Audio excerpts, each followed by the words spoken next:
¿Les parece si nos preparamos ya para comenzar? ¿Sí?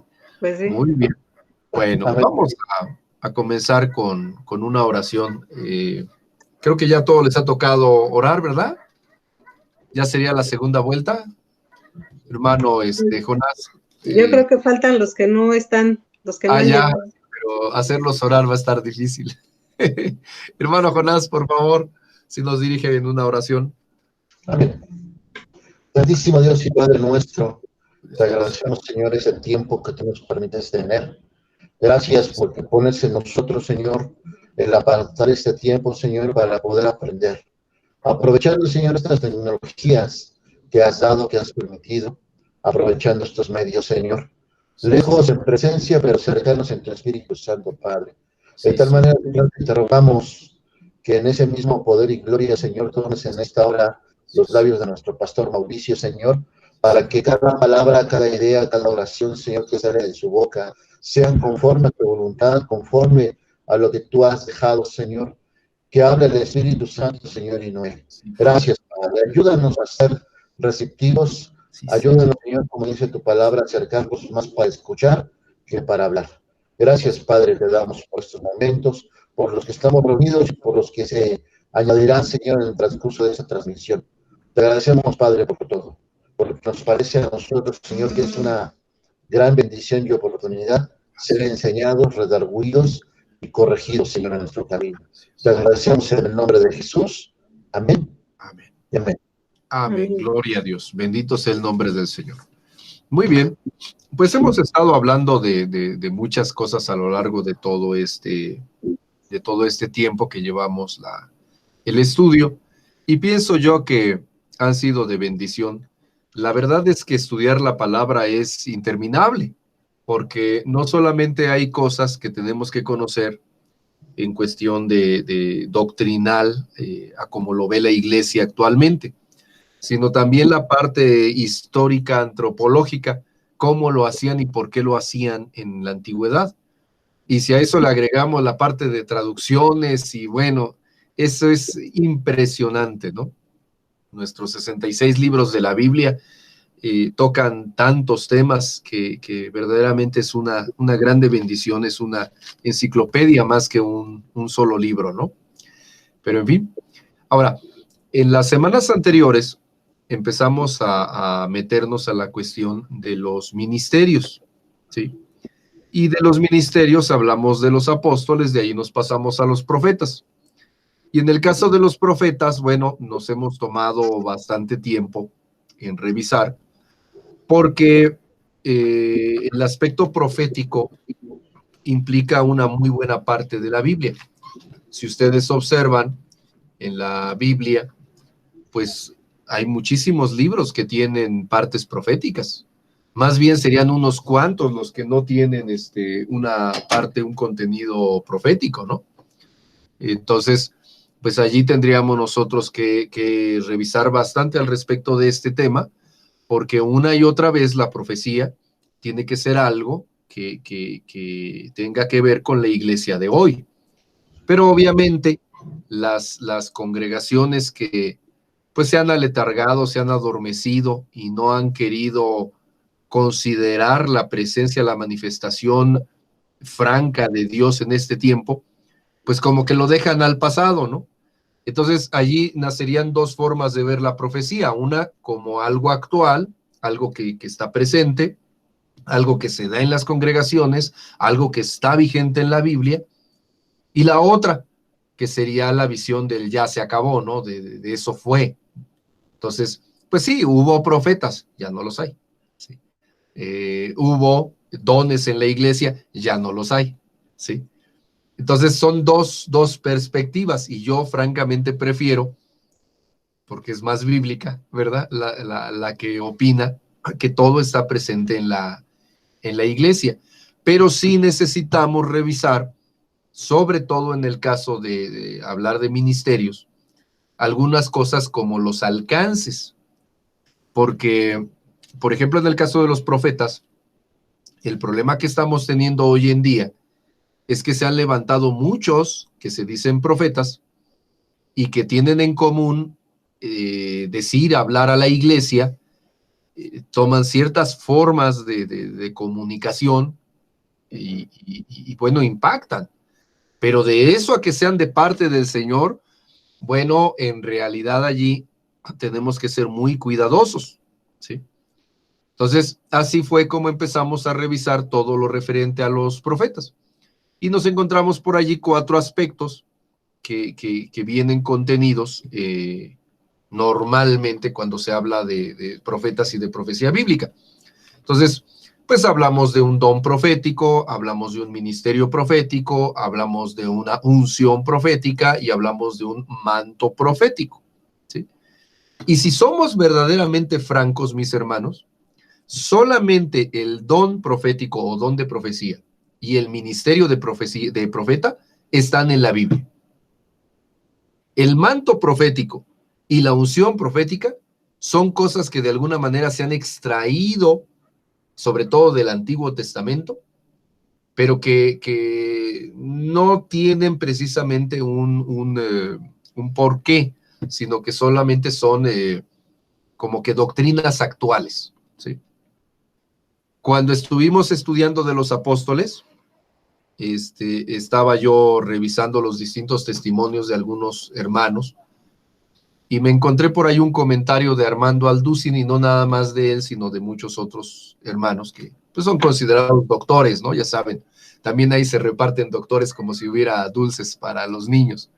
El mismo hermano Alducin dice que él no es un doctor por estudios, sino que ha ido a dar conferencias en algunas universidades norteamericanas donde tienen el doctorado en teología o en divinidades o en eso, y como les parece él una persona muy prominente, agarran y le ensartan, le regalan un doctorado. Y no es un regalo barato, miren, cursar un doctorado es una inversión como de unos 100,000 pesos mínimo. Entonces, que le regalen a uno un doctorado honoris causa, pues está bueno, ¿no? Pero, en fin, este hermano doctor, en algún momento dijo él, dice, si los apóstoles todavía estuvieran en medio de la iglesia, debería de haber un testimonio desde los padres de la iglesia hasta nuestra actualidad, ya no hablemos de los actuales que se dicen ser apóstoles, sino habría a través de los siglos un testimonio de aquellos que se dicen o que se denominaban apóstoles y que la iglesia los reconocía como apóstoles, y no lo hay. No lo hay en ningún lado. Entonces, ninguno de los padres de la iglesia, ni los que eran discípulos de los apóstoles, se hizo llamar a sí mismo como apóstol. El único lugar donde encontramos una aparente sucesión apostólica es en la discutible posición de la Iglesia Católica y de su Papa, ¿no? Entonces, pues hablar de apóstoles actualmente sí es muy controvertido, debería ser muy controvertido en la iglesia cristiana pentecostés o pentecostal, porque pues como que se lo inventaron, como que se lo sacaron de la manga de cierto tiempo para acá, ¿sí? Ahora, no obstante, y eso también tenemos que tomar esa razón, si en la Biblia dice, pues debe haber. Si la Biblia habla que el Señor dio ministerios y habla del apóstol, pues debe ser. Pero ahí viene la cuestión, que no es como nosotros lo pensamos, sino de otra forma que sale de nuestra tradición o de nuestra concepción contemporánea. Entonces, por eso yo les comentaba que muy probablemente sí hay esos apóstoles, pero son personajes que están olvidados, que están en medio de la persecución, que en realidad Dios obra grandes maravillas en ellos, pero que para nosotros pues no sabemos, porque nosotros estamos metidos en una serie de movimientos contemporáneos en donde hay libertad, ¿sí? Y exactamente lo mismo pasa con el profeta, porque profetas, gentes que tengan un don profético, ya lo estuvimos hablando hace 1 o 2 sesiones, sí las hay, la verdad. Entonces, el trance profético como aquel en el que entraba Saúl, que era incontrolable, el rey Saúl, ¿se acuerdan? Como Saúl entre los profetas, Pues sí, todavía se da. Y el resultado, pues son esos hermanos que brincan como chapulines en la iglesia. Y vamos, yo no digo que no sea válido. El problema es que se quedan como chapulines. Ya no cambian. Ese es el problema, no es como la oruga. No es problema que la oruga sea gorda, el problema es si nunca se convierte en mariposa, ¿no? Entonces, cuando un hermano recibe el trancazo de la presencia del Espíritu Santo en su vida, híjole, de verdad que el Señor lo sienta a uno, ¿sí? Ahorita les comento un testimonio de cerca, que ahora sí que conocí de cerca, para que lo comentemos, pero imagínense, ya llegó, ya se presentó y nada más nos quedamos allí. Y ahí es donde Primera de Corintios capítulo 14 nos aclara que hay un desarrollo en el sentido de que el espíritu de los profetas está sujeto a los profetas. Entonces es perfectamente posible que el Señor le dé a alguien una profecía y éste siente ese impulso bárbaro de hablar. Esas voces que en la iglesia pentecostés empiezan, así dice el Señor, y empiezan a hablar, también puede callar, también puede esperar, también puede recordar, también puede hacer una pausa para anotar e incluso para reunirse con algunos y revelar la profecía, discernirla y entonces darla a la iglesia. Sí, sí se puede. El problema es que somos muy dados al fanatismo, al sensacionalismo y al desorden. Así de plano. Entonces en la iglesia es difícil llegar a ese punto.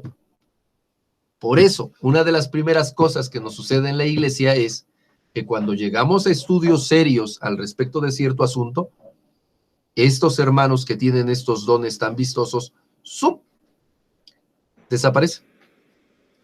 Entonces, ahí otra vez surgen dos formas de llevar esto.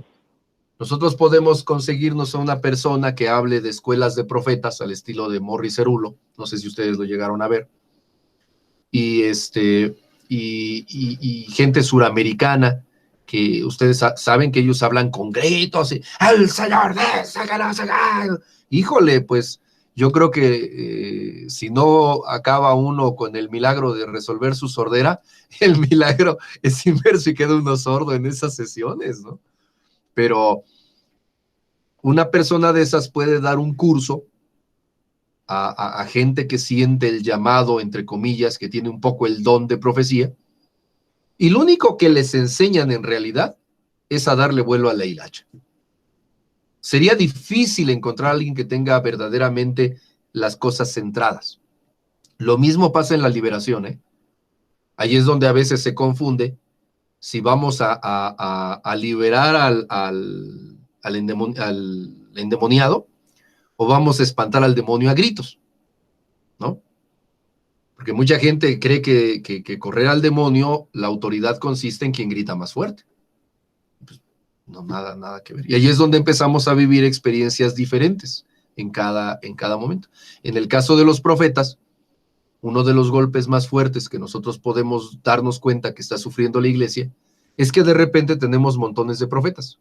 Así, todo mundo profetiza, ¿sí? Pero cuando vienen situaciones como esta de la pandemia, pues resulta que nadie dijo nada, ¿sí?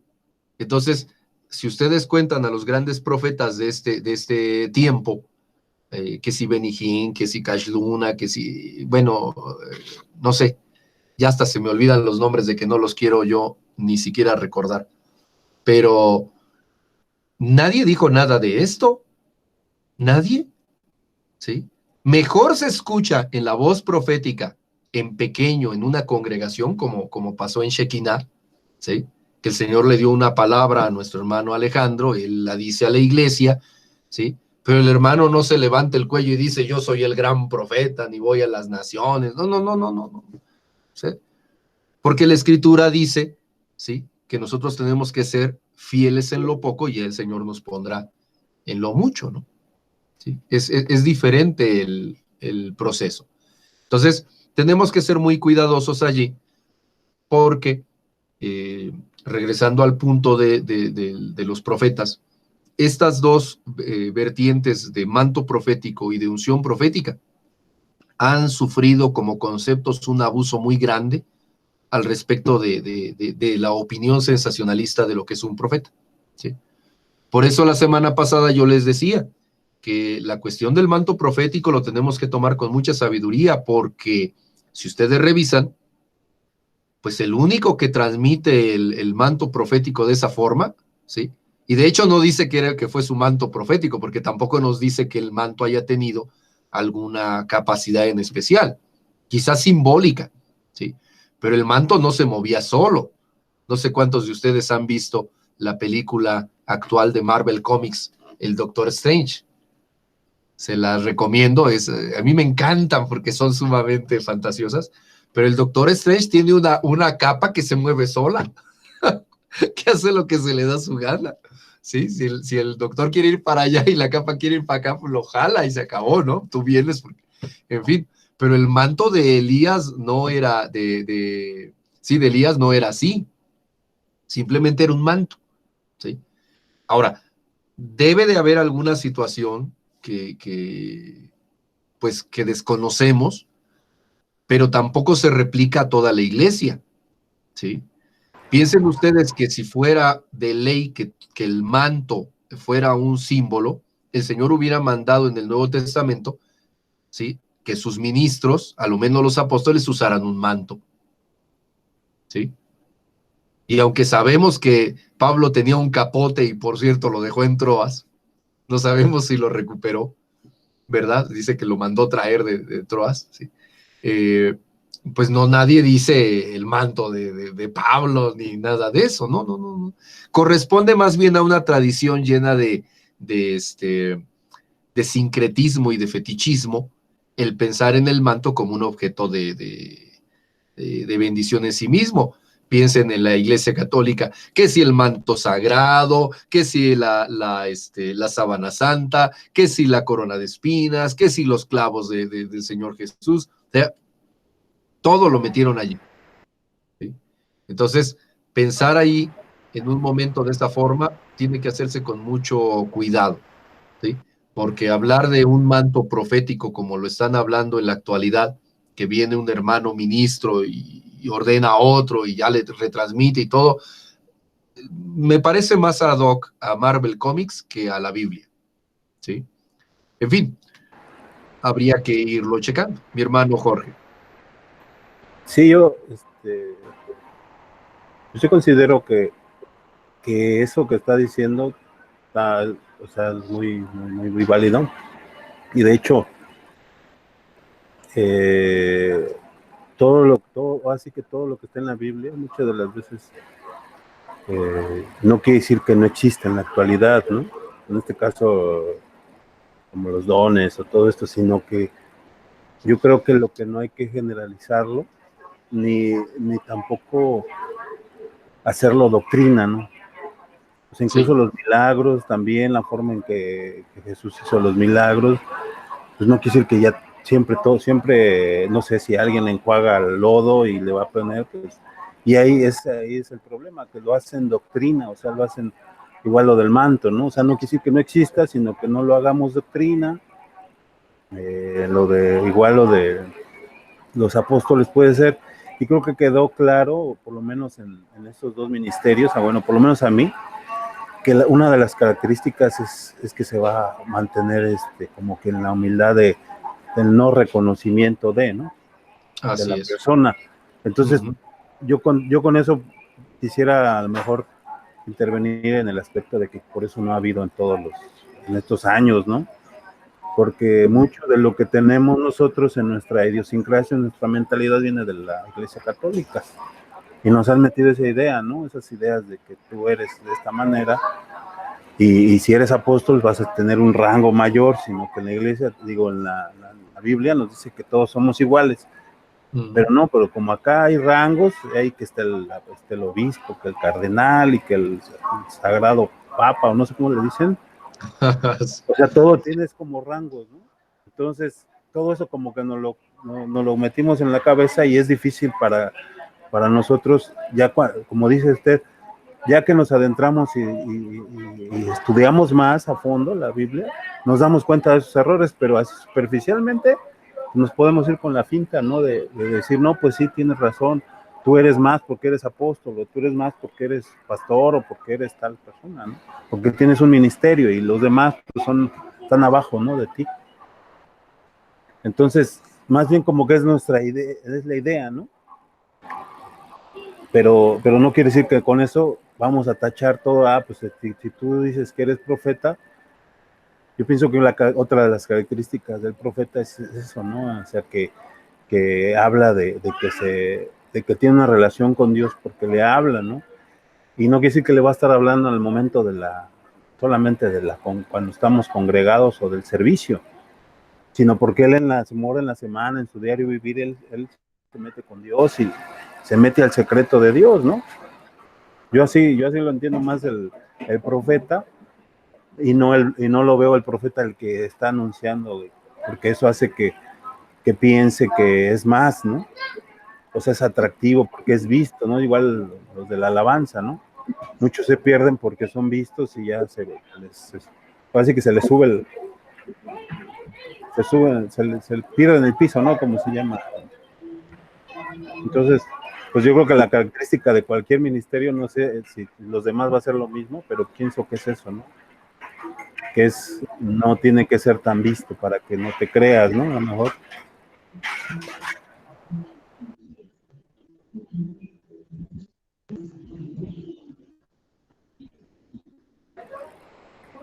¿Salió?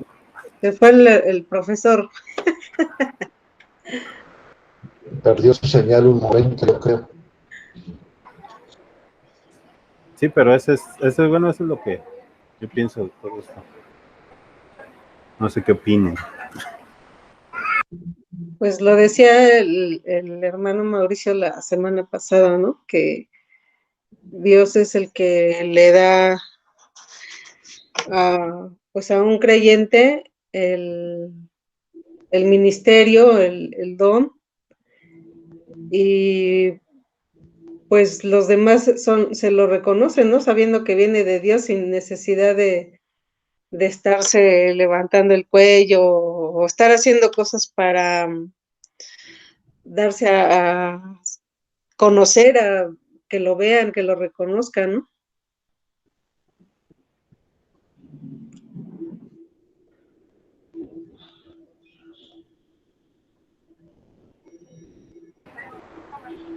Pues sí, así es.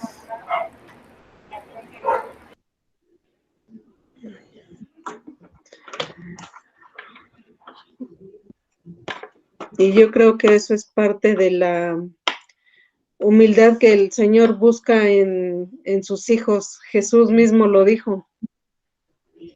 Yo no vine a ser servido, sino a servir.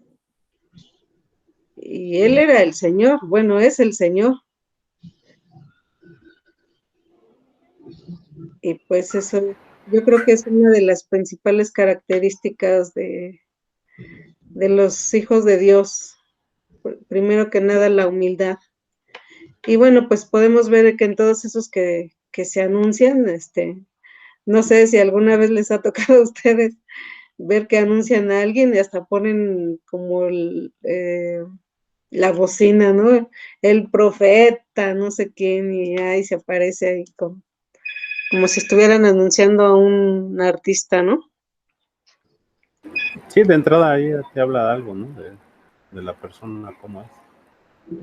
Ya regresó. Ya. Soy yo, hermana Rita, avisándole. Ya le colgué, ya listo que se parara, perdón. Mis hermanos, una disculpa.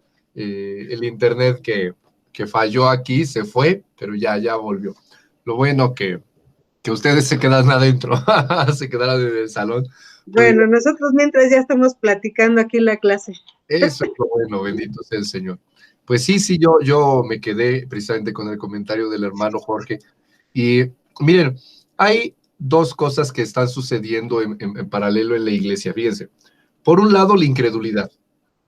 O sea, la gente no cree.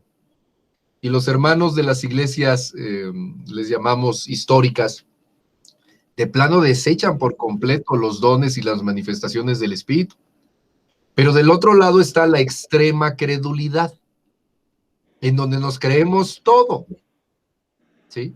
Y allí, ay, Señor, la verdad es que han distorsionado tanto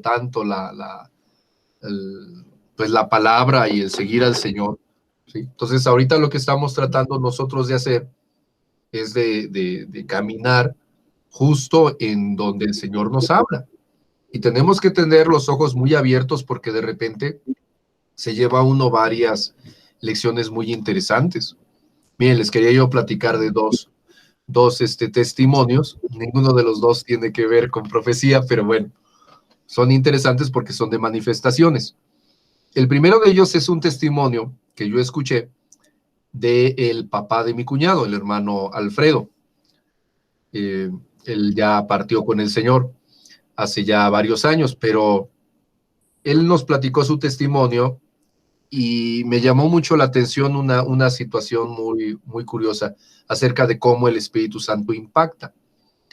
Resulta que ellos vinieron a vivir de Puebla a la colonia Gabriel Hernández y en la colonia Gabriel Hernández pues tuvieron contacto con el Evangelio, recibieron al Señor. Ustedes saben que a veces las mujeres son más sensibles, tanto su hermana como su esposa, y de allí los niños. Pero él era un hombre muy difícil, muy violento, alcohólico, había sido militar. Entonces, su testimonio fue un testimonio muy duro. Y cuando él escuchó de la palabra del Señor, llegó a tal punto que, pues el Señor lo cambió. Entonces, ustedes lo veían y no quedaba nada de su pasado. Pero una de las cosas que nos llamó mucho la atención, a mí me llamó mucho la atención de su conversión, fue que nos platicaba que cuando él había escuchado del Evangelio era porque los pastores iban a su casa a ministrar y demás, pero él seguía bebiendo y buscaba burlarse de los hermanos. Como en la Gabriel Hernández, pues toda la parte de arriba del cerro era pues zona de paracaidistas, no había todo de casa, sino había mucho campo, y los hermanos allá hacían servicios. Y en alguna ocasión estaban haciendo un servicio debajo de una pequeña carpa, cuando él fue y se acercó con otros borrachillos, ¿sí? Y él les decía a ellos, mira, ven, vamos a ver, dice, yo ya conozco de eso, dice, yo ya los he visto cómo predican, ven, vámonos a reír un poco. Y se los llevó. O sea, él iba en sentido opuesto, pero él ya había recibido al Señor. El problema es que no había sido hecho libre. A veces tarda un poco de tiempo esto, ¿no? Entonces, empezó la alabanza y después de la alabanza la adoración, al estilo Pentecostés. Hagan de cuenta como nosotros ahora, ¿no? Ahí estaba un hermano con una guitarra y todos estaban cantando y al momento de la adoración ustedes saben que el Espíritu Santo acostumbra a darse sus vueltas, ¿verdad? Y entonces nos platica el hermano que cuando él empezó a escuchar las alabanzas y empezó a canturrearlas, pero él en son de burla y todo, pues en algún instante vino el Espíritu Santo y él sintió como si lo hubieran aventado, ¿sí? Y como allá es cerro, pues todo de bajada, pues él rodó, dio 1, 2, 3 rodadas hacia abajo y se levantó todo arrastrado y todo impresionado. Y cuando se quiso poner de pie, nuevamente aquello lo volvió a derribar, ¿sí? 3 veces le sucedió esa situación. Cuando se logró parar en la tercera ocasión, él estaba completamente sobrio. Y él tenía en su ser, sin haber escuchado palabras, él tenía en su ser la completa certeza de que Dios lo había reprendido y había hablado fuerte con él. O sea, no escuchó palabras, pero él se sentía como después de la reprimenda, ¿no? ¿Sí? Y dice él que a partir de allí no volvió a probar gota de alcohol en su vida. Así. Estos hermanos, de donde él recibió de la palabra, tenía la costumbre de que cuando viene el momento de la adoración, ellos promueven precisamente lo que le llaman borrachera del Espíritu Santo. Y entonces ellos se sienten muy llenos del Señor porque empiezan a brincar sin orden mientras hablan en lenguas y empiezan a dar tumbos de un lado para otro. Pero de allí no pasa. ¿Sí? Y sin embargo hay ese reconocimiento. Ahora, yo por eso allí les digo, hablando de Saúl y hablando de muchas otras formas que hemos visto en las congregaciones, el espíritu definitivamente puede entrar y puede derribar a la gente. Aquí el caso es qué tanto trato tenemos con Dios como para recobrar nuestra conciencia y poder seguir adelante y caminar con el Señor de manera consciente. Quizás ese es precisamente el desafío, porque si ustedes se fijan, las personas que llegaron a tener muy buena comunión con el Señor, los santos, los profetas, los apóstoles, eran gente que platicaba con el Señor, como Abraham, que llegó a ser su amigo, ¿sí? Entonces, Abraham recibió directamente la visita del Señor y interactuaba con él como si fuera un hombre.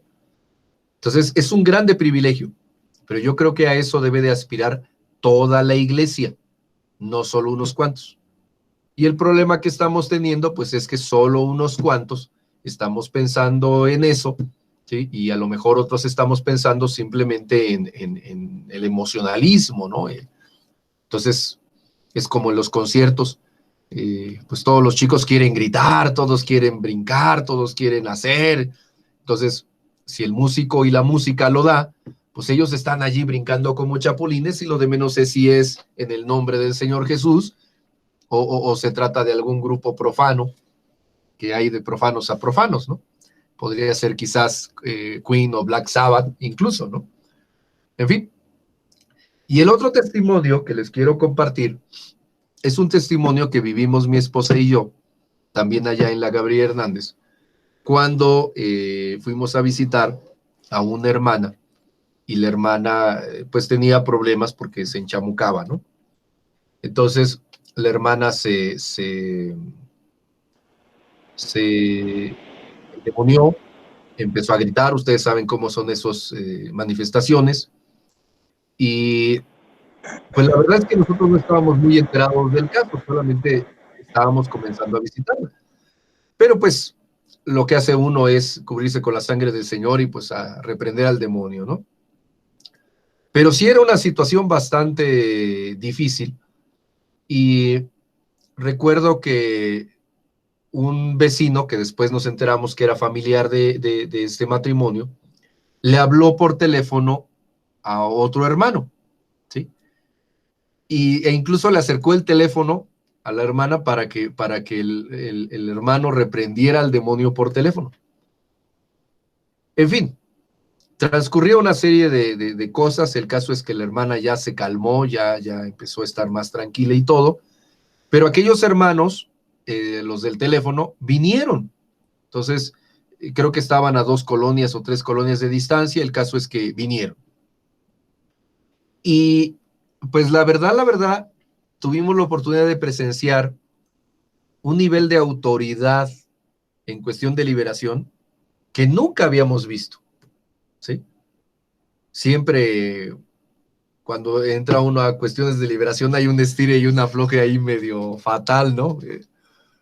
En fin, pero la cuestión fue que este hermano llegó y sin gritarle al demonio ni nada, ¿sí?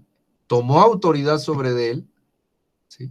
Y lo condicionó y le dijo que él iba a salir de la hermana, pero no iba a salir así como él quisiera. Nada de gritos ni de cosas feas. Ya no me acuerdo cómo dijo que iba a salirse, a través de un soplo, un silbido, una cosa así. ¿Cómo? A través de lágrimas. Sí, me dice la hermana Silvia. Es que la tengo aquí junto, haciendo su tarea, la hermana. A través de lágrimas. Y entonces la hermana empezó a llorar, ¿sí? Y fue libre. Pero fue una cosa que la verdad, a mí me impresionó. Y no volví a saber nada de los hermanos. No los he vuelto a ver, ni sé a ciencia cierta quiénes son. De esas cosas que pasan en la vida cristiana, que ya saben que pasa uno muchas aventuras curiosas, pero La verdad, mis hermanos, es que la vida espiritual es algo donde nosotros tenemos que perseverar, pero no es solo el conocimiento y no es solo la oración y no solo es la pretensión de la comunión, sino es un poco de todo, ¿sí? Pero aquí la cosa es que no hay tal como los emocionalismos y cosas que hoy nos pretenden plantear, ¿sí? Que se arma un relajo allí, todo mundo grita o todo mundo canta o tienen que subirle a la música. No, no, no, no. Aquí el punto es una pregunta que nosotros tenemos que hacernos constantemente a nosotros mismos delante del Señor. Y esta sería, Señor, ¿de qué manera y hasta dónde? ¿Cómo quieres tú que ande yo? ¿Sí? Pero en lo personal, en una comunión como la que Elías tenía con el Señor nuestro Dios. ¿Sí? Por eso ahora que tuvimos oportunidad de conocer a nuestra hermana Brenda, que ya fue al retiro de damas en Shekinah, también nos llamó mucho la atención, pero nos dio mucho gozo ver que la hermana también fue libre de una manera en la que no esperábamos, porque como ella estaba quedando entre dos iglesias, entre nosotros pues, que poco podíamos visitarla y los hermanos de aquí de Temuaya, que pues están más cerca, pero tienen otro tipo de perfil doctrinal, nos llamó mucho la atención porque pues nosotros nos pusimos en oración y en ayuno, y ya de por sí desde que ella había ido al retiro y hablarle y ministrarle y todo, ¿no? Y desde luego prevenimos al pastor de acá porque ustedes saben, no es nada grato llegar y resulta que hay un endemoniado y no me avisaron, ¿no? Eso tampoco se vale. Pero cuando el hermano llegó, no había necesidad, ¿sí? Y el hermano mismo nos lo expresó, dice que le llamó la atención porque pues no se dio nada y él ahora sí que se quedó con todo preparado, ¿no? Y gloria al nombre del Señor, porque en realidad en la vida cristiana hay muchas cosas que llegan a ser tan normales que dejan fuera toda cosa que pueda parecerse a algo extraño. Y ahí es donde creo yo que quedan escondidas de la vista de la gente común, ¿sí? Porque si todas las liberaciones fueran tan llamativas, pues mucho tiempo atrás que todo el mundo se hubiera convertido al evangelio. Alguna vez alguien decía, pues imagínense, si el Señor hubiera encargado el evangelio a los ángeles, pues todos se hubieran convertido, ¿no? Imagínense que se les presentara un ángel del cielo como a María o como a Zacarías y les dijera tal, tal, tal, tal, pues la impresión sería bárbara. Pero en este caso, la cuestión es que queda en manos de hombres, ¿sí? Entonces, cuando uno habla del Señor, está la autoridad en el nombre de Jesús de Nazaret, pero no hay toda esa forma espectacular, ¿sí? Y ahí es donde mucha gente no cree, ¿sí? Y se va quedando como escondido. Y en el caso de los profetas, pues es más o menos lo que está sucediendo, ¿sí? Muy bien, gloria a Dios. Hasta allí comentarios, mis hermanos. ¿Todo va bien? Pues sí, yo nomás quería a lo mejor recalcar sobre ello, ¿no? Sí, mi Por ejemplo, hermano.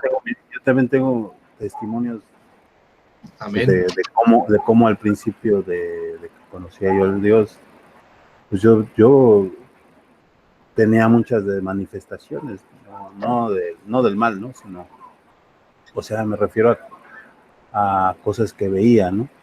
Sí. Y sí, de alguna manera yo, a lo mejor por mi incredulidad, o sea, o por mi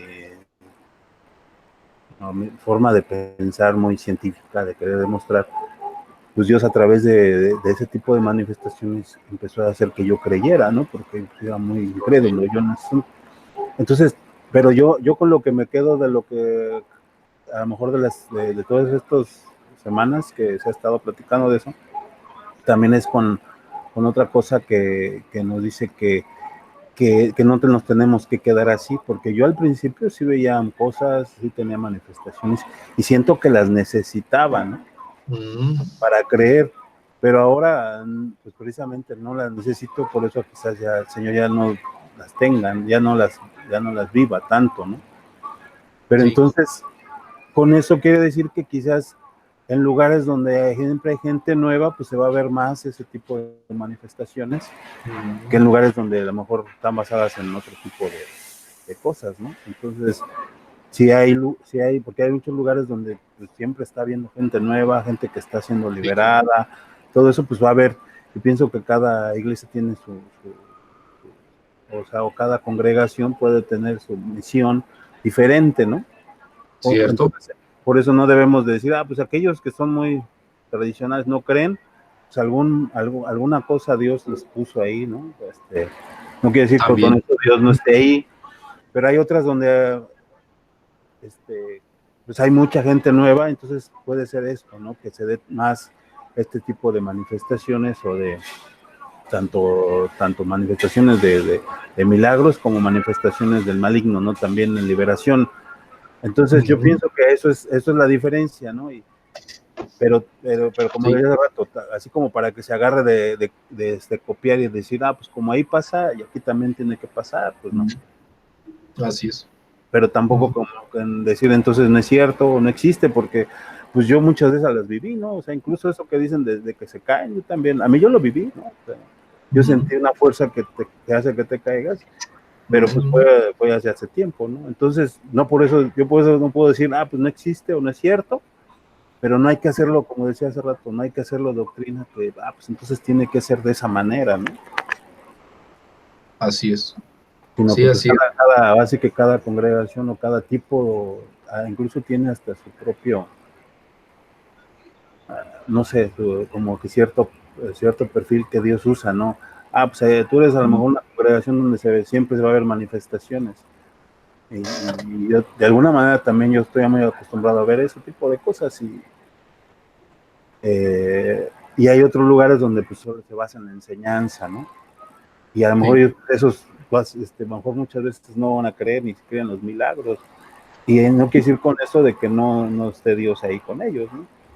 Y hay otros donde se ve mucha gente nueva, pero sí, o sea, entiendo que se puede caer en el extremo del sensacionalismo, de lo que decíamos hace rato, de que porque me vean, yo también pues voy a decir muchas cosas para ser visto, ¿no? Entonces, por eso hay que mediar esa situación, ¿no?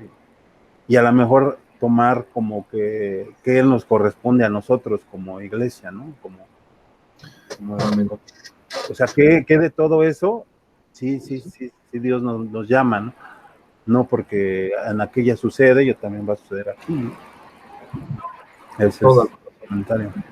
Sí, toda la razón. Antes de que se me vaya el avión, hermana Rita, me quedé con esto que el hermano dice, y es que cada iglesia tiene un perfil porque es una parte del cuerpo, no sirve para lo mismo la mano que el pie, ¿sí? Aquí el detalle es buscar la sensibilidad para hacer la obra del Señor y no nuestra voluntad, ¿sí? Gloria a Dios. Hermana Rita, por favor. Pues sí, yo creo que cuando usted habla de sensibilidad, la Biblia lo habla con una palabra que dice discernimiento espiritual, ¿no? Amén. Yo creo que debemos de tener ese discernimiento o buscar desarrollarlo más bien porque no sé si, creo que una vez a usted le comenté que también hay personas que buscan caerse, por decirlo de alguna manera, porque quizá haciendo eso están haciendo creer a los demás que pues son espirituales, ¿no? Ajá. Y la verdad es que pues si el Espíritu Santo no lo hace en nosotros, pues no lo necesitamos para demostrar que somos espirituales, pues al Señor no lo podemos engañar, pero yo creo que sí, a veces sí, como seres humanos buscamos engañar a los demás de cómo estamos nosotros, ¿no? Y pues para eso sirve el discernimiento espiritual. Vemos a alguien que se cayó y si el Espíritu Santo es sensible en nosotros, pues nos va a revelar si fue su emoción de esta persona, ¿no? Sí, sí, sí, así es. Y Fíjense, además, dígame. perdón, ahorita que usted estaba dando el testimonio, me acordaba de uno de los hermanos que me da clases acá en el instituto. Él nos da teología. Un hermano muy sencillo en su manera de ser, de enseñar, pero sí, mucha sabiduría de parte del Señor. Él no se considera ni profeta ni ninguna de esas cosas, pero, y no es que él no lo diga, sino varios de los hermanos se han referido a él como él tiene ese don. Y él nos contaba esta experiencia de que él una vez lo llamaron unos hermanos para decirle que fuera a orar por una persona grande, una mujer grande, porque pues, estaba muy enferma y que pues, le pedían que fuera a orar por ella, ¿no? Sí. Pero dice que el Espíritu Santo le empezó a revelar, que le mostró exactamente santo y seña de la casa de la señora. El color, la cortina, o sea, dice que todo, pero que el Señor le dijo que no fuera con esa señora, que no fuera ahí, que porque esta señora abajo de su cama tenía demonios. Oh. Y ella practicaba brujería y cosas así. Y que el Espíritu Santo le dijo, y no vayas porque ella no se quiere arrepentir. Y entonces cuando le hablan los hermanos y le dicen, pues él ya había visto, haga de cuenta, toda la película. Y él les dijo, ¿saben qué? Pues a mí el Espíritu Santo me reveló que no hay que ir con esta señora. Bueno, estos dos hermanos pues se ofendieron, se enojaron con él porque cómo era posible que no quisiera ir el pastor a orar por una señora enferma. Sí. Y dijeron, pues nosotros vamos a ir. Y que les dijo el hermano, pues yo les digo que no vayan porque si van a salir revolcados. No, que no sé qué, y que nosotros vamos en el nombre de Jesús, etcétera, ya saben, ¿no? Y pues sí. Que cuando llegaron, efectivamente, santo y seña de cómo el Señor le había mostrado al hermano, así era la casa de esta señora. Ajá. Le mostró cómo era ella en su rostro, su cama, todo. Haga de cuenta que él la vio así en una película. Que efectivamente, pues salieron revolcados los hermanos por los demonios. Y y pues le digo, el hermano nunca se jacta de decir, pues yo tengo revelación, soy apóstol, no sé qué. Yo lo voy a decir con todo mi respeto, pero he conocido otros hermanos que, híjole, se llenan la boca de decir yo hice esto, y yo hice aquello, y yo fui aquí, y no sé qué, y pues qué triste, ¿no? Sí. Como le decía, en lo que usted se cortó, yo les decía a los hermanos que, pues creo que una de los primeros, ¿cómo se me fue ahorita la palabra? De que un hombre de Dios debe de tener, pues es la humildad, ¿no? De parte del Señor, de no jactarse y no querer revelar. Fíjese, una hermanita hace muchos años, ella, no sé cuál era su intención cuando me platicó esto, pero decía que, pues que el Señor la usaba y todo esto, ¿no? Y que una vez le agarró un aironazo muy fuerte en la calle, y que ella se puso en una esquina, o sea, se tapó con la misma barda de esa calle para que no le diera el aire, pero que se fue a parar una señora a un lado de ella muy espantada porque el aire era muy fuerte. Y me dice la hermana, y yo le dije, ahorita va a ver, y que se puso ahí a orar y a arrepender y que se detuvo el viento, ¿no? Y ella me lo platicaba así, pues como que una plática que salió de la nada, ¿no? Simplemente ella quería, pues, platicar cuál era, no sé, el poder que le había dado el Señor, o lo que ella la comunión que ella tenía con el Señor, la verdad no tengo la menor idea, porque pues fue una plática que salió así porque sí, ¿no? Sin ningún motivo o sin ninguna intención de alguna enseñanza o algo más allá, ¿no? Y pues ahí se puede ver diferencia en estas personas, ¿no? Sí, Que buscan provocar, llamar la atención. sí, sí, así es. Es autopropaganda, ¿no? Ajá. Mira quién soy, ¿no? O date cuenta de con quién estás tratando. Sí, Sí, algo así. sí, esa es una cuestión muy, muy curiosa. Lo que está sucediendo es también que nosotros, conforme lo que dice la palabra allá en Romanos 7, pues estamos esclavos de la carne en la naturaleza común que tenemos, ¿sí? El apóstol Pablo mismo dice, no hago lo bueno que quiero, sino lo malo que no quiero, eso hago, ¿sí? Y es que ya estudiando en la Biblia, que el Señor nos ha puesto cuerpo, alma y espíritu, pues la verdad es que el mayor peso de nuestro entendimiento está ligado a la carne, al cuerpo, y no al alma ni al espíritu. Entonces los seres humanos comúnmente somos asombrosamente carnales, a grado tal que en un momento dado la misma ciencia común en algún aspecto llega a afirmar que nosotros somos también animales, ¿sí? Que tenemos una parte como tal. Precisamente ayer le platicaba yo a mi esposa de una paradoja bien tremenda que yo he encontrado, una contradicción que yo he encontrado con los que son psicólogos, porque los psicólogos estudian la mente, digamos el alma, y allí entran ellos más allá del simple cuerpo, ¿no? Pero cuando empiezan a justificar todas las actitudes del ser humano acerca de su sexualidad, acerca de sus deseos, de sus pasiones, de todo, pues justifican al hombre diciendo que pues también nosotros somos seres naturales, ¿no? También tenemos carne, también tenemos sangre, al final de cuentas, en ese aspecto también nosotros somos animales, ¿sí?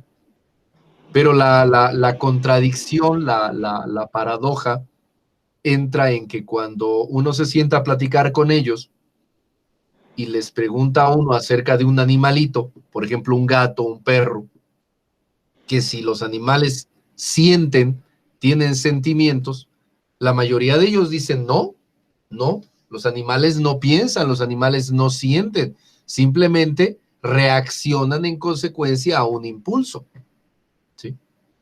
Entonces, pues es una justificación impresionante, porque por una parte somos lo suficientemente animales, de acuerdo a su perspectiva, para darle vuelo a todas esas pasiones desordenadas, vamos a decirlo en términos bíblicos, pero por el otro lado, los animales que por naturaleza no están sujetos a la ley del Señor de la misma manera, ¿sí?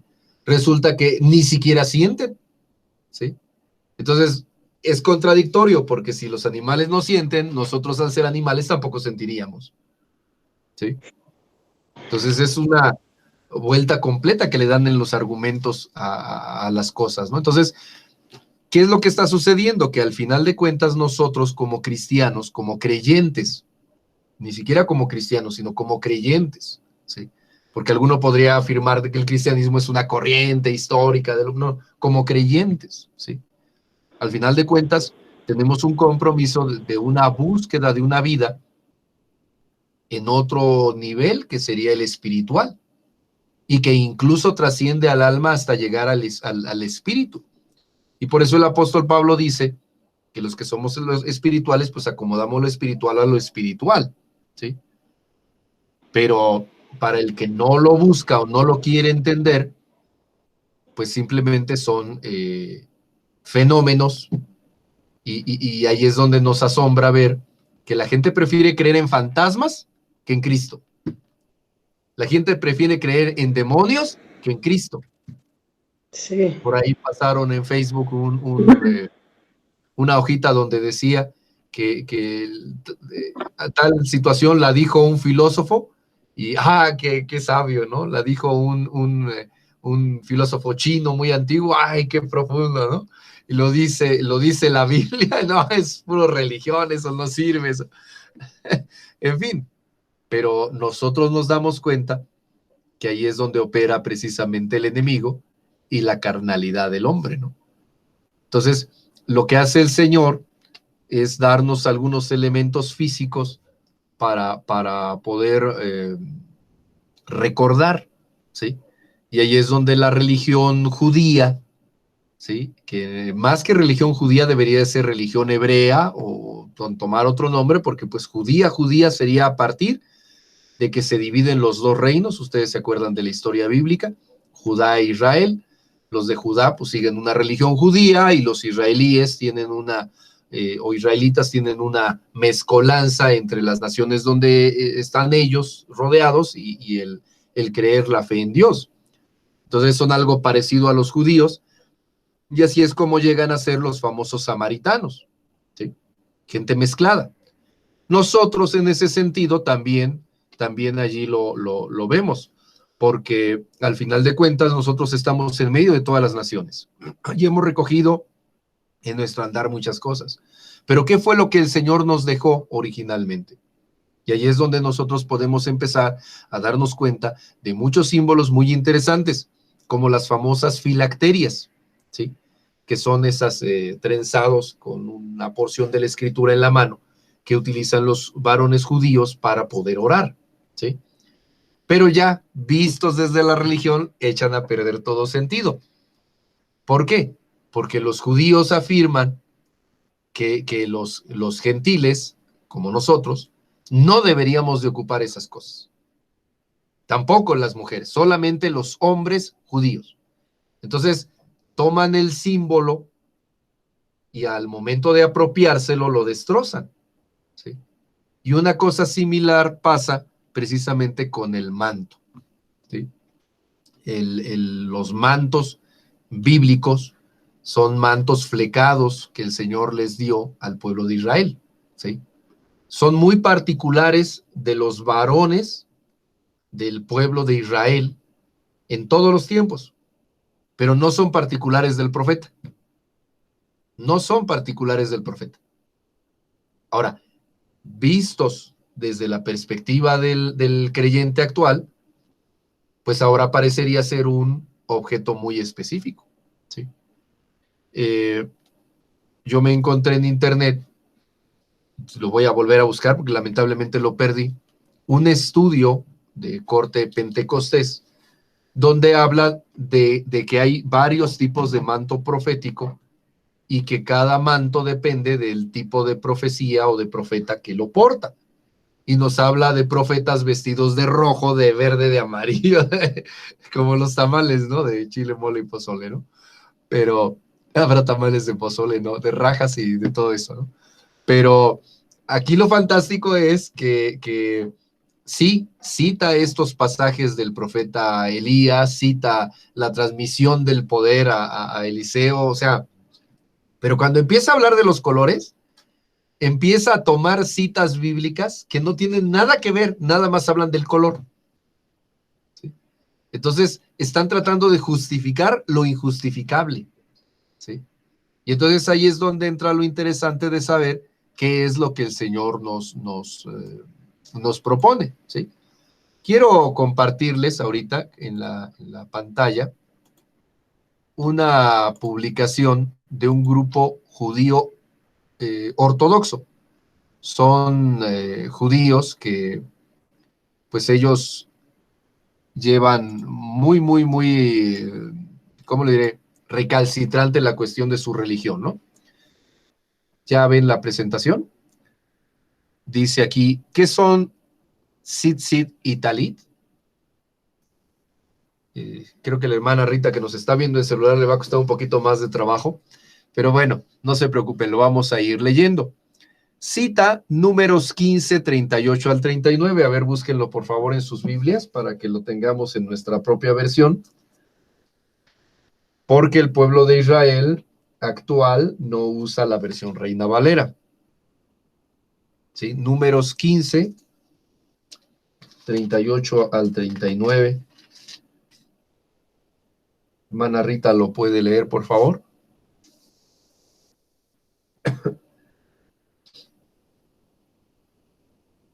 Tiene el micrófono apagado. Dice, habla a los hijos de Israel y diles que se hagan franjas en los bordes de sus vestidos por sus generaciones y pongan en cada franja de los bordes un cordón de azul. Y les servirá de franja para que cuando veas se acuerden de todos los mandamientos de Jehová, para ponerlos por obra y no miren en pos de su corazón y sus ojos en pos de los cuales se prostituyan. Amén, gloria a Dios. Entonces, son un recordatorio, también son un memorial, ¿sí? Uh-huh. Quiero leerles esta publicación, también se las voy a compartir después en el WhatsApp para que la puedan, pues, investigar un poquito más.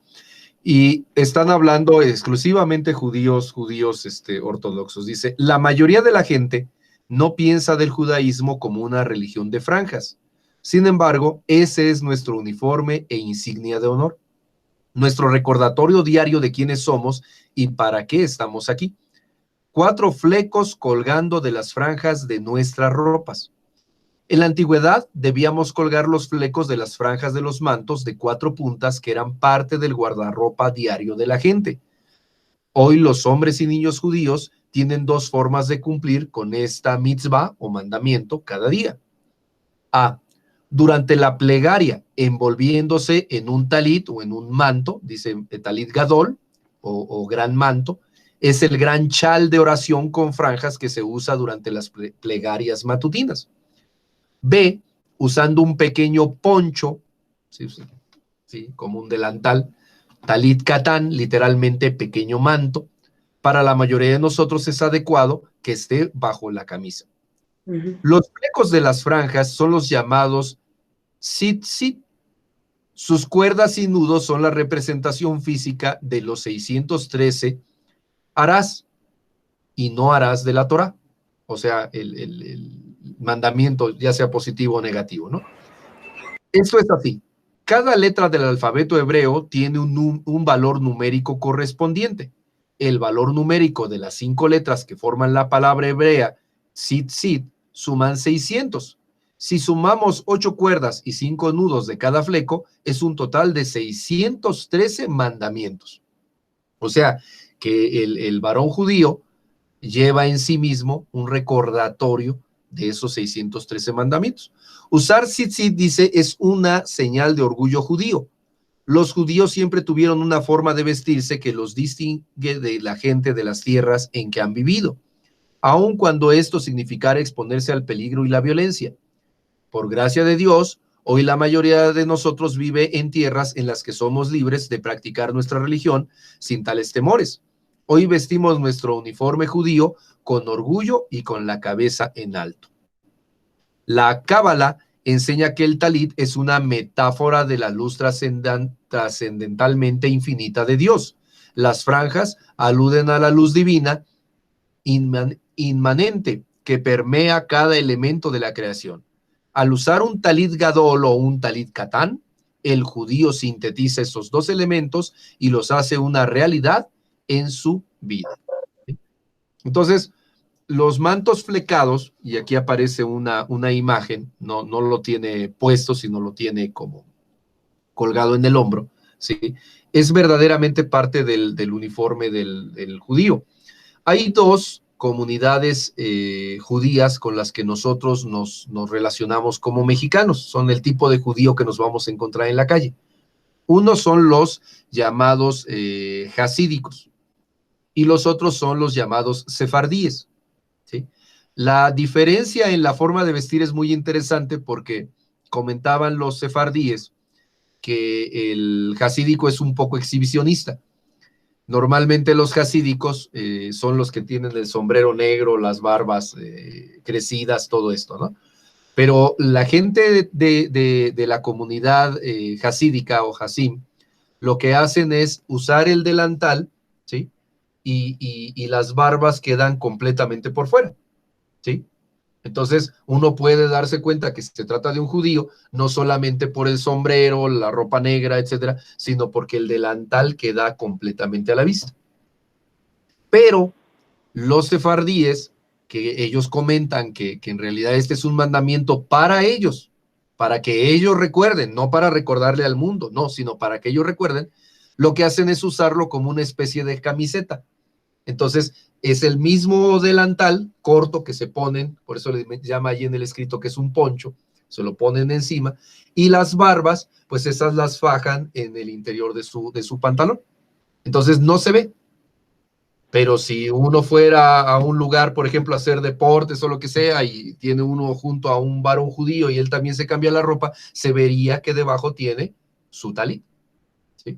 Entonces, es muy interesante, pero los judíos en la actualidad lo ocupan. Ahora, los judíos de otras etnias, bueno, eso ya depende mucho de la manera de vestir, particularmente de los judíos orientales, porque los judíos orientales, bueno, visten más bien a la manera que nosotros visualizamos como árabe, donde todavía hay ropas largas, capas o túnicas, ¿sí?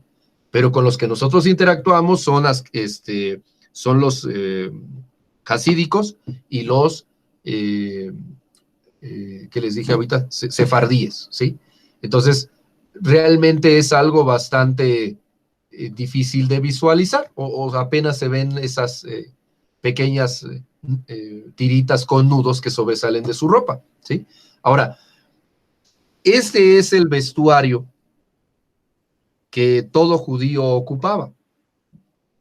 El talit grande, el manto grande, el talit gadol, es el que muy probablemente se ocupaba en tiempos del Señor Jesús. Por lo que les platico, las ropas eran grandes, eran largas. Entonces, si lo juzgamos, pues el manto que usó el Señor Jesucristo y del cual querían tocar cuando menos el borde de su manto, pues era precisamente un talit gadol, ¿sí? Y en el caso del profeta, ¿sí? Más allá de los tiempos de cuando era perseguido, sino ya ahora que podía tener un discípulo, pues probablemente era un manto de este tipo. Los colores, bueno, pues más que los colores son las franjas, ¿sí? De color azul y la serie de nudos que contenía. Entonces no hay mantos de mayores formas ni de mayores colores, simplemente es este. Y la función que se tiene es, como lo leímos, para recordar. Ahora, no hay o no tienen los judíos una forma de oración o de meditación en donde ocupen propiamente cada conjunto anudado para tener un recordatorio. No. Los orientales, pero verdaderamente orientales, estamos hablando de los chinos, de los hindúes y demás, son los que inventaron el famoso rosario, ustedes lo recuerdan. Y algunos grupos de Medio Oriente y árabes todavía ocupan cosas parecidas, en donde hacen una oración y cuentan una bolita o una cuenta dentro de una especie como de collar. Ese es el rosario. De allí lo sacó la Iglesia Católica. De allí lo sacó la Iglesia Católica. Entonces, en un momento dado, pues esa es una forma que ellos tienen religiosamente de recordar, ¿sí? No se usa propiamente en el judaísmo simplemente es el portar, pero es un símbolo. Y lo mismo puede pasar con otros objetos, como las filacterias, ¿sí? Que les digo son las que se enredan en la mano, o como las mesuzas. Si ustedes han ido a hogares judíos o a gente judía, se habrán dado cuenta que todavía tienen una piececita como de metal, como un rollito, clavado en sus puertas, ¿sí? Y es precisamente el mandamiento de poner estas palabras en los postes de sus puertas, ¿sí? La mesusa tiene esa explicación. Posteriormente sería muy interesante revisarlo, pero en realidad, aunque nosotros pudiéramos comprar y aunque se esforzaran algunos en vendérnoslo, no tiene mayor significado. El Señor no nos llama a usar ni filacterias, ni talits, ni mesuzas, sino que la promesa que viene en la profecía bíblica en Nuevo Testamentaria, es que todo esto vendría a nuestro corazón. Amén. Entonces, cambia radicalmente, porque nuestros hermanos que son muy dados a la simbología, y que por cierto, pues son los que explotan más las librerías bíblicas, pues nos van a querer convencer de ocupar un objeto sagrado. Pero el Señor movió la parte sagrada de los objetos a nosotros. Por eso incluso el templo ya no es templo, es un lugar de reunión. Nosotros somos el templo. Amén. Amén. Muy bien. ¿Hasta aquí comentarios? No. Gloria a Dios. Quiero compartirles otra presentación. Estos dos links se los voy a presentar en un vínculo allí en el WhatsApp para que ustedes lo puedan explorar.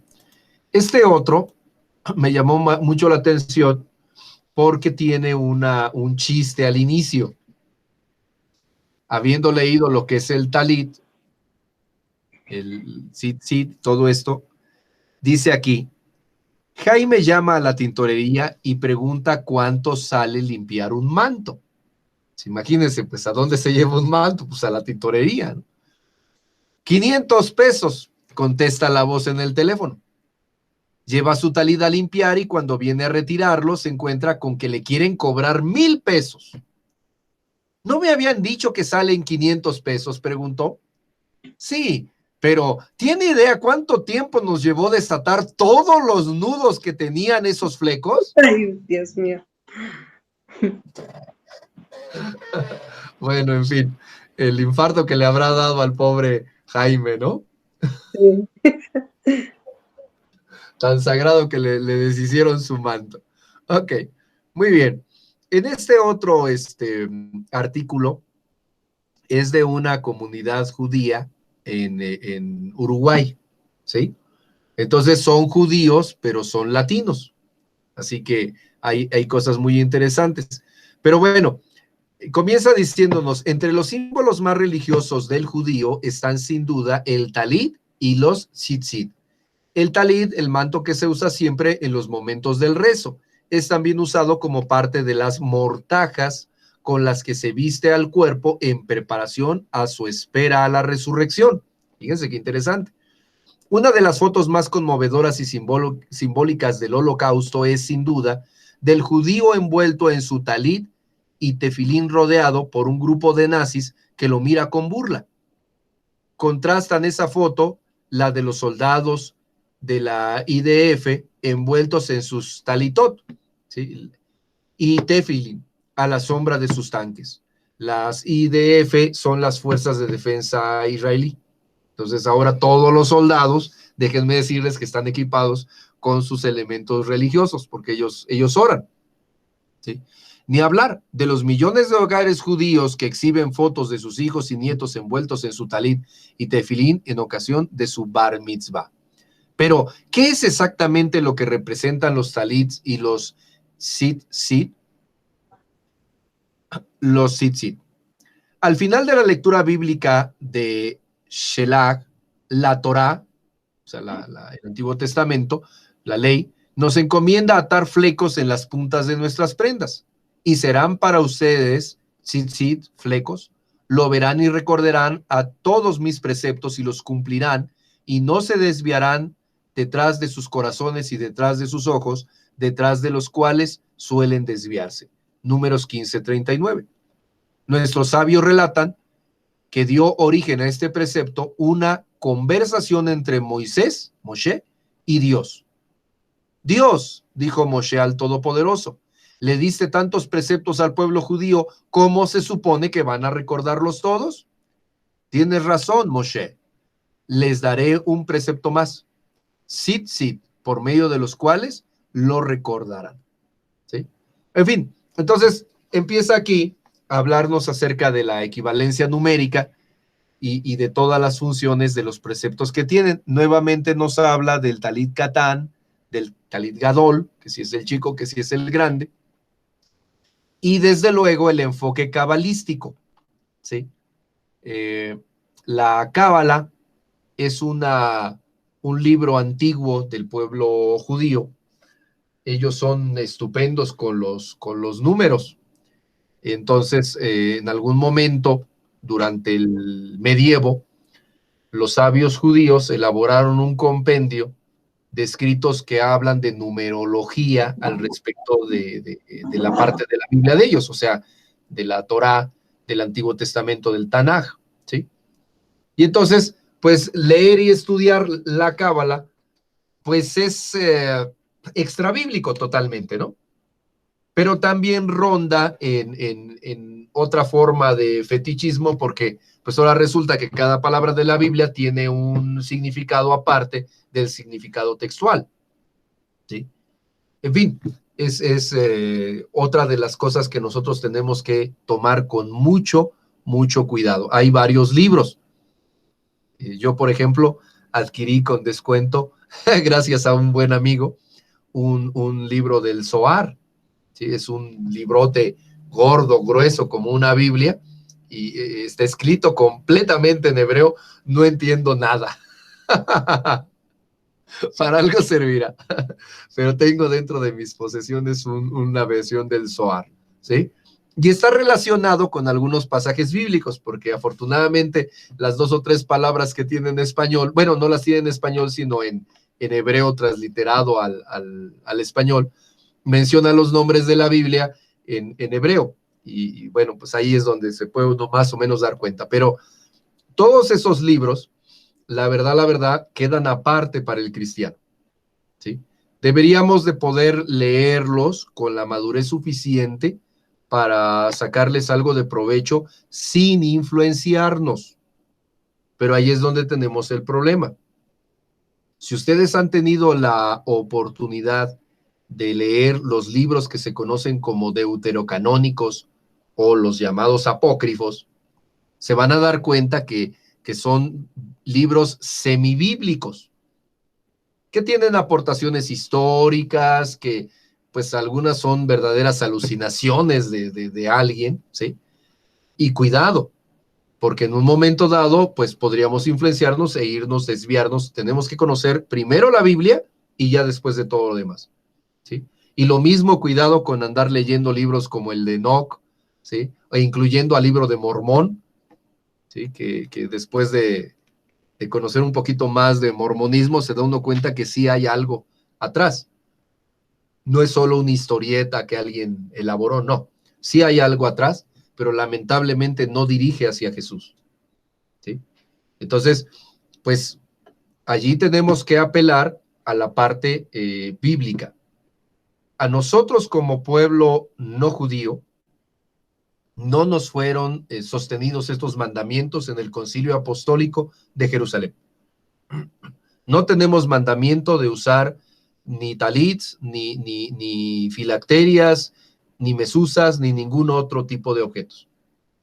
Pero allí viene una cuestión muy interesante.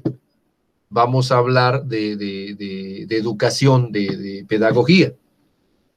Si a nosotros un símbolo nos ayuda a recordar, pues puede ser de utilidad, siempre y cuando no lleguemos al fanatismo, ¿sí? Entonces, si alguno tiene en casa un objeto de este tipo, bien. El problema es que no deberíamos de quedarnos allí, como los hermanos que brincan como chapulines con sus primeras experiencias al respecto del Espíritu Santo, sino que tendríamos que profundizar. Entonces, si la Biblia dice que el Señor iba a escribir esto en nuestros corazones y en nuestras mentes, entonces nuestro clamor y nuestra devoción diaria debería de estar alrededor de ser capaces de tomar todo eso y tomarlo para nosotros sin ningún otro objeto, ¿sí?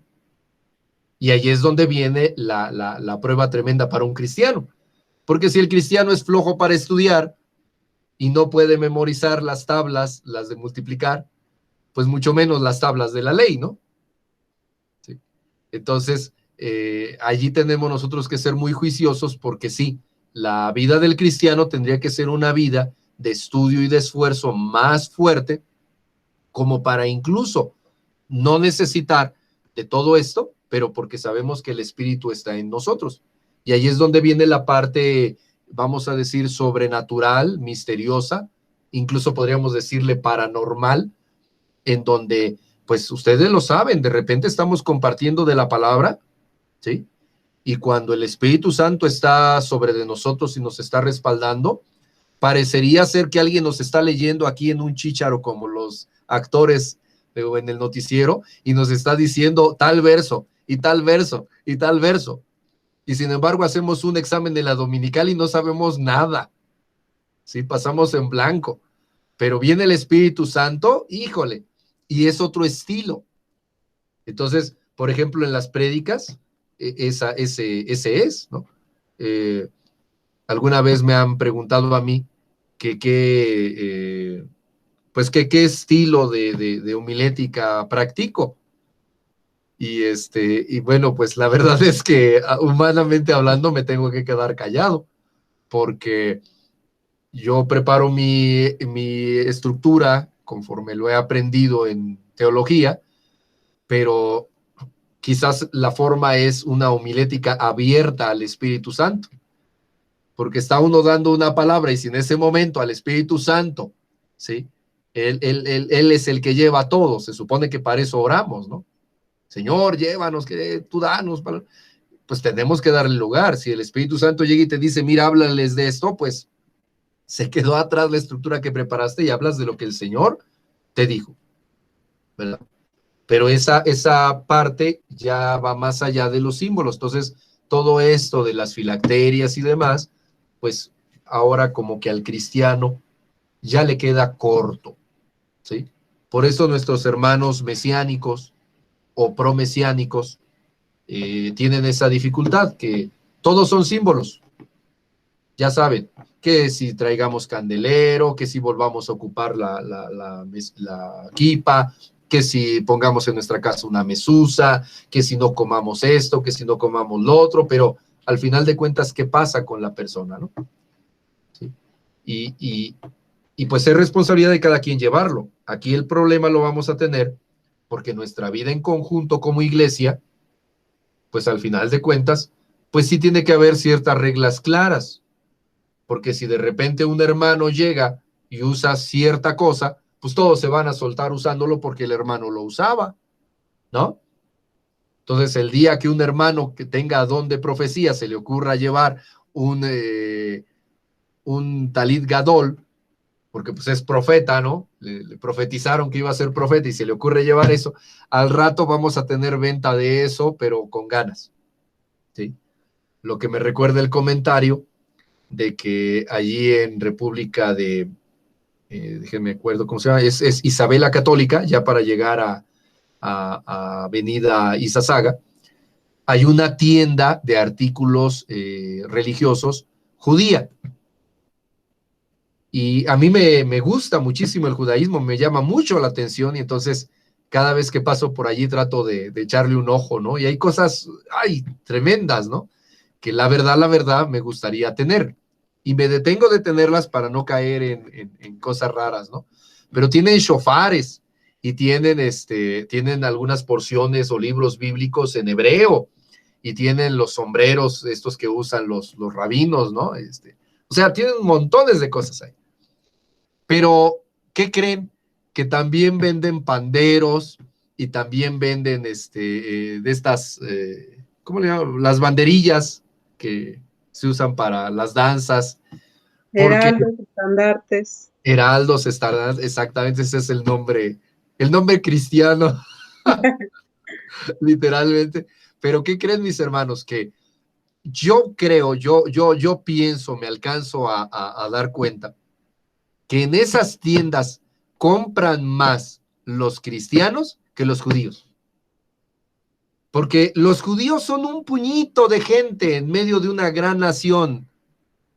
Ahora, ¿cuántos judíos van a ir además al centro de la ciudad?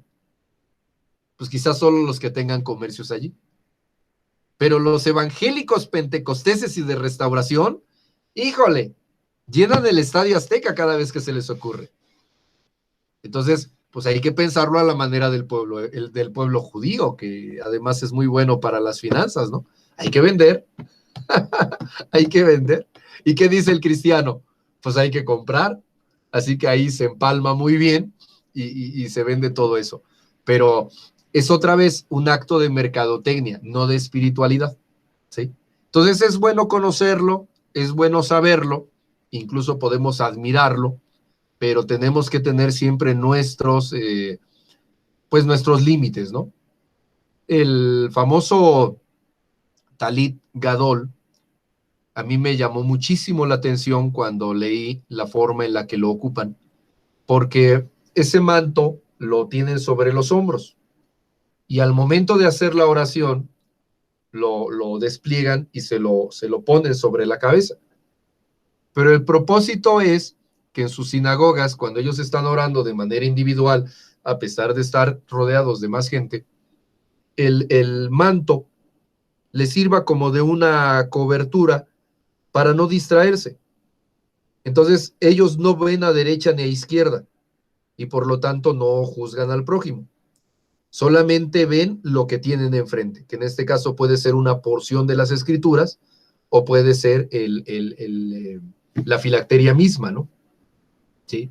Que tienen en sus manos. Y entonces ellos están completamente concentrados en lo que tienen enfrente. Y a veces nos recuerda cómo en la iglesia, en los momentos de oración y adoración, pues todo el mundo ve para todos lados, en lugar de atender lo que debería, ¿no? En fin, cosas que se necesitan y valga si está uno en la carne. Porque si está uno en el espíritu y el Señor nos concede una concentración en el espíritu, todo eso sobra. Todo eso sobra. Lo que resta ahora es esforzarnos en aprender un poco más. ¿Sí? En fin, pero gloria a Dios. ¿Comentarios hasta allí, mis hermanos?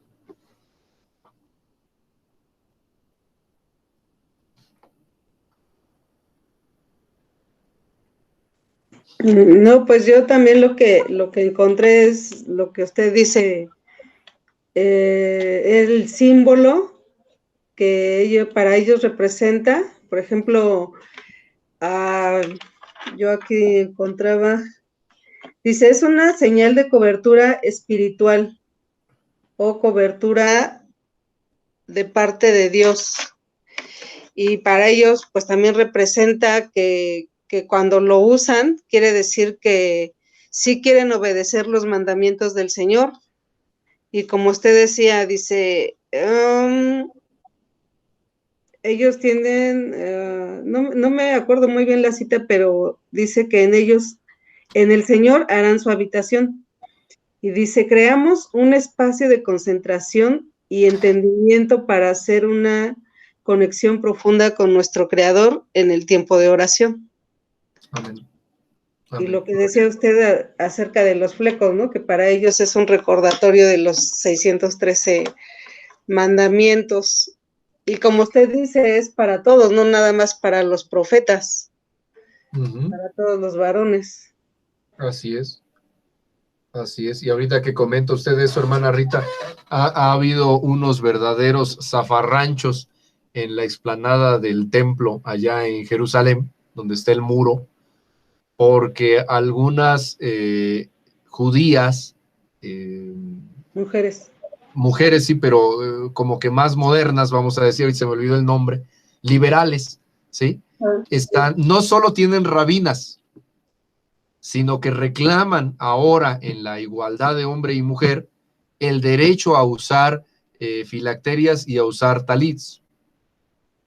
Y el resultado es que es un zafarrancho porque los judíos ortodoxos son intolerantes. ¿Sí? Entonces, en fin, hay momentos en los que la gente se pelea por lo que menos vale, ¿no? En fin, pero así es esto. Muy bien. Hermano Jonás, ahora está usted muy callado.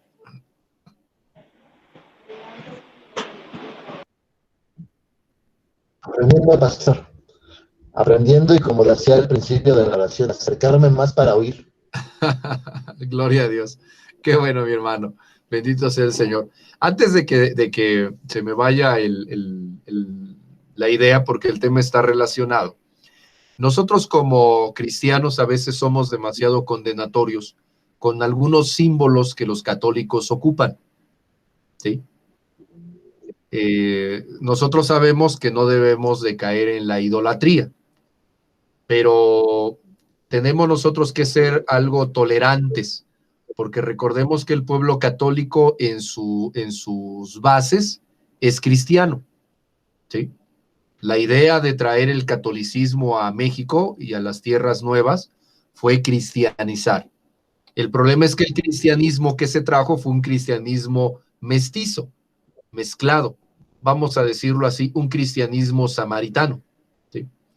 Entonces, por eso hay esa dificultad, pero tenemos también nosotros que ser algo tolerantes. Yo quería comentarles un ejemplo de esto en la cuestión esta de persignarse, ¿sí? Cuando un católico se persigna, hace el símbolo de la cruz, ¿sí? Y ellos dicen el nombre del Padre, del Hijo, del Espíritu Santo. Y para ellos es una manera de recordar a la Trinidad, ¿sí? Y obviamente lo están estirando, porque la Trinidad son 3 personas y la cruz que hacen sobre de su cuerpo tiene 4 puntos. Entonces, cuando dicen Espíritu Santo, lo estiran, ¿sí? Y no solo ellos hacen esto, también los evangélicos lo hacemos cuando queremos cuadrar alguna cosa con la Biblia y tomamos un texto como pretexto. Es lo mismo. Pero el fondo en sí es tomar el símbolo de la crucifixión de Jesús para salir adelante. Yo recuerdo una forma de larga de persignarse que me enseñó mi abuelita hace muchos, muchos, muchos años y que obviamente como evangélico radical dejé, aborrecí y abandoné. Pero esta es muy curiosa porque se hacen varias cruces en el cuerpo y dice, por la señal de la Santa Cruz de nuestros enemigos, líbranos, Señor Dios nuestro, en el nombre del Padre, del Hijo y del Espíritu Santo. No sé si ustedes la han escuchado. Sí, yo sí me la sé. Sí, sí se la saben. Bueno, todavía le tocó eso, ¿no? Pero es bien interesante porque cuando uno lo escucha consciente, tiene un significado. Aquí el único detalle es que en la repetición vacía que ya llegan a hacer, pues ya no significa nada, ¿no? O sea, si decir el Padre Nuestro de corrido no significa nada, pues una persignación así es peor. Pero allí lo que nosotros tenemos que recordar al final de cuentas es que todos estos simbolismos no hacen sino tratar de recordar a la gente, de hacer recordar a la gente los mandamientos del Señor y la presencia del Señor. Obviamente en la religión católica hay mucha ignorancia de la Biblia y mucha conciencia de sus tradiciones históricas como católicos, ¿sí? Pero allí nosotros tendríamos que ser un poco más tolerantes, ¿sí? No que lo adoptemos, ¿no? Porque además no tiene ningún sentido, pero sí ser un poco más tolerantes porque podemos nosotros caer en radicalismos en donde nos alejáramos pues de una verdad, ¿no? En la semana les compartí el bautismo no, pues no fue en la semana, si hoy es lunes, fue más bien ayer, les compartí el bautismo de mi sobrino. Ya se me fue la semana, ¿verdad? Sí, no fue ayer. Les pasé ahí un pequeño clip que me mandaron y lo observé brevemente. La verdad, como todo lo escucho en bajito para poderlo ver sin molestar al prójimo, no había yo caído en cuenta que tenía audio. Pero cuando le encendí el audio, justo estaba el pastor bajando a las aguas a mi sobrino y me acordé que precisamente la familia de mi cuñado hubo todo un problema porque algunos los hicieron bautizarse 2 veces. Porque ¿cuál es la fórmula correcta de bautizar? A mi sobrino lo bautizaron en el nombre del Padre, del Hijo y del Espíritu Santo. Pero algunas doctrinas dicen que solamente es en el nombre de Jesús de Nazaret. ¿Sí? Y las dos tienen fundamento bíblico. Cada quien agarra un verso único y se abraza de él y se acabó. Y yo desde luego me alegro del bautismo de mi sobrino. Y no pienso irle a aguadar el bautismo, valga que es el bautismo, aguadar un bautismo es difícil, pues sí, diciéndole que se bautizó en una fórmula parcial o contraria a lo que dice la Biblia, ni revivir en su familia esa circunstancia, ¿no? De que pues de repente llegó alguien y les dijo, no, es que están mal, porque el Padre no es nombre, Hijo no es nombre, Espíritu Santo no es nombre. El único nombre que nos fue dado bajo el cielo es el nombre de Jesús de Nazaret. Por eso, el apóstol Pedro dice, bautícese cada uno en el nombre de Jesucristo de Nazaret. La fórmula correcta es, pero el que dijo que se bautizara en el nombre del Padre, del Hijo y del Espíritu Santo fue Jesucristo. ¿A quién le hacemos caso? Y es otra evidencia de la Trinidad. Porque el Padre es Jesús, y el Hijo es Jesús, y el Espíritu es Jesús. Pero si entramos en puntos raros de radicalismo, pues vamos a invalidar todo lo que nos fue dado como un hecho para recordar el pacto que tenemos con nuestro Señor, en la sangre de Cristo. Amén. Muy bien. Bueno, con este testimonio quiero terminar. Ahora sí nos acompañaron nuestros hermanos, quién sabe qué les pasó. Éramos un montón y ya no están. Seguramente hay algunas cosas allí, fallas con el internet. El hermano Sam nos comentaba, no sé si lo vieron, que venían de regreso de viaje, entonces no tuvo la oportunidad de estar. Pero bueno, lo importante es que llevamos a cabo este estudio, tenemos oportunidad de compartir y de escuchar nuevas cosas, ¿no? O viejas cosas, pero afirmándolas. ¿Amén? Gloria a Dios. Vamos a terminar con una oración, ¿les parece? Cierren un momento sus ojos. Bendito Padre, en el nombre de Jesús, en esta hora te damos las gracias, Señor, por el tiempo que nos permites de estudiar tu palabra.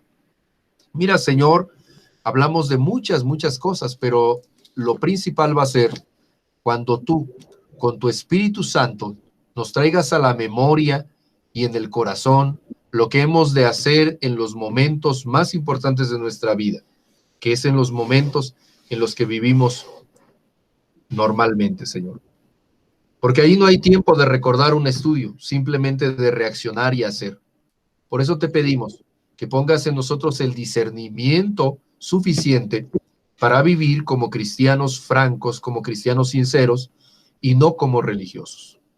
Para practicar una forma de fe que te sea agradable a ti y que, Señor, en la medida de lo que tú nos das, seamos capaces de vivir una vida espiritual. Lo ponemos delante de ti, Señor, y ponemos también delante de ti en nuestras oraciones al resto de nuestros hermanos, Señor, a todos los que no vinieron, Señor, tú cuídalos, guárdalos, tráelos a entendimiento de tu palabra, y al resto de la congregación, sobre todo los hermanos a los que de alguna manera nos pones para que los ministremos, para que les llevemos de la palabra, para que nosotros, Señor, cumplamos con ese cometido que tú nos das de hacer discípulos. Te damos las gracias, Señor, y te bendecimos. Y te pedimos ahora paz para nuestras vidas, Señor, en todo lo que hacemos. En el nombre de Jesús, gracias. Amén. Amén. Gloria a Dios. Amén. Muy bien. Bueno, pues entonces estamos pendientes. El miércoles tenemos reunión de estudio y el viernes de oración como siempre, pero cualquier cosa que surja, pues nos estamos comunicando, ¿verdad? Gracias, Gloria. hermano. Dios les bendiga, hermanos. Que Dios les bendiga también. Ana Rita, Ana Sil, para acá, eso, ahí, allá se ve la hermana. Estoy aquí, Dios aunque bendiga. soy trabajo. Muy bien. Pues saludos a todos en sus casas, mis hermanos. Que el Señor me los bendiga mucho. Amén. Igualmente, Que les Dios bendiga. bendiga. Amén.